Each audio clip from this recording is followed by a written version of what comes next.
You hear about the wealth gap all the time, right? But what if we've been looking at it all wrong? What if the real chasm between financial struggle and financial freedom isn't actually about the number in your bank account, but something much deeper? I mean, really think about this. Have you ever felt that way? Like you're just stuck on a treadmill, you're working hard, you're paying the bills, but you're not actually getting anywhere. It's this incredibly frustrating feeling that so many people share, and it makes you wonder, what is really going on? Well, this is where our source material drops a pretty powerful idea. The core difference isn't just the money, it's the behavior. And that one little word changes everything. It suggests that building wealth is way less about what you earn and a whole lot more about what you do. So if behavior is the key, then what are the specific actions that are holding so many people back? Well, they're often what you might call invisible traps. These are super common, often unnoticed patterns that we're going to dive into right now. This is such a huge reframe. Most of us think, oh, if I just got a raise, all my problems would be solved. But the argument here is that for a lot of people, more income just means you spin the wheel faster. The real problem isn't the amount of money coming in, it's the broken, self-perpetuating cycle that money gets trapped in. And here's a perfect picture of that cycle. It is a financial hamster wheel, plain and simple. You earn a paycheck, right? And that money immediately goes out to maintain a certain lifestyle. And to keep that lifestyle up, you might even take on some debt, a credit card here, a loan there. And before you know it, you're right back where you started, working for the next paycheck just to keep the whole thing from falling apart. And it's not just that earn and spend loop. There are other traps too. You see, playing it safe, that sounds responsible, but it's often driven by a deep fear of failure. And that fear just kills your opportunity for growth. You end up focusing on short-term comfort, which feels good now, but it's usually paid for with the very debt that ends up stealing your long-term freedom. Okay, so if those are the traps, what's the alternative? How do people avoid them? This brings us to the real heart of this explainer. It's almost like two groups of people are playing the same game, but with two totally different sets of rules. Let's start with the one resource that you can never, ever get back. It's not your money, it's your time. And the difference in how this asset is treated is just staggering. You've got this really stark contrast here.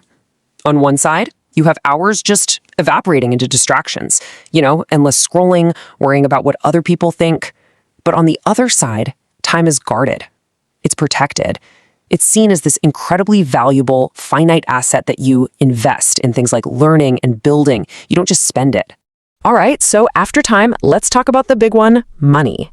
The next major difference comes down to answering a really simple question.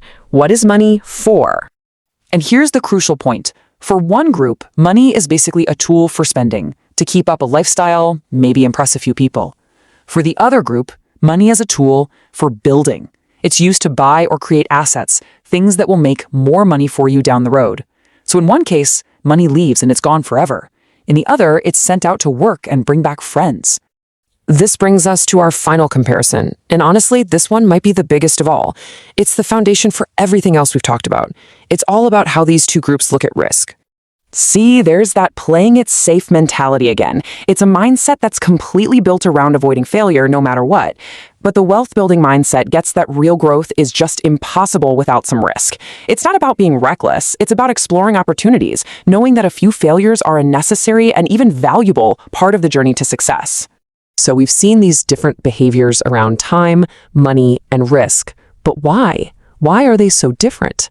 This is where we get to the engine that's driving everything. This is the mindset divide. All those habits and rules we just went through, they're not just a random collection of choices. They're actually symptoms. They are the direct result of two completely different ways of looking at the world.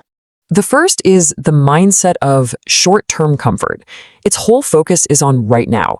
How do I feel safe today? How do I get what I want today? And that kind of thinking, well, it's the very foundation that keeps that earn and spend cycle spinning round and round. And the alternative, that's a mindset of long-term vision. This way of thinking always prioritizes future growth over how comfortable you feel in the present moment. It's all about learning new skills, and it's built around that core idea of making your money work for you.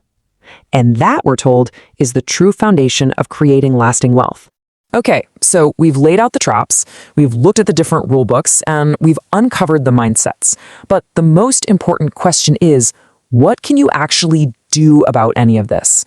And that brings us to our final section, choosing your path. And this, right here, is probably the most empowering idea of all. This whole divide, it is not about being smarter or luckier than the next person. It has nothing to do with some kind of innate talent.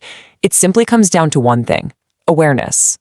The second you can look at your own life, your own habits, and start to recognize these patterns, the spending cycle, the fear of taking a risk, the focus on today instead of tomorrow, that's the moment you get your power back. Because once you can see the trap, you can choose to stop walking into it. So ultimately, it really just boils down to this one simple but pretty profound choice. Now that you can see the two paths and the mindsets that pave them, the question isn't about what's possible anymore. It's about what you will decide. Which path are you going to choose? And maybe the best way to answer that big question is to start with this smaller one. Just take a second right now and really ask yourself, based on everything we just talked about, which specific habits, which of these invisible traps are holding me back? Because just identifying them, that is the first real step onto a completely different path.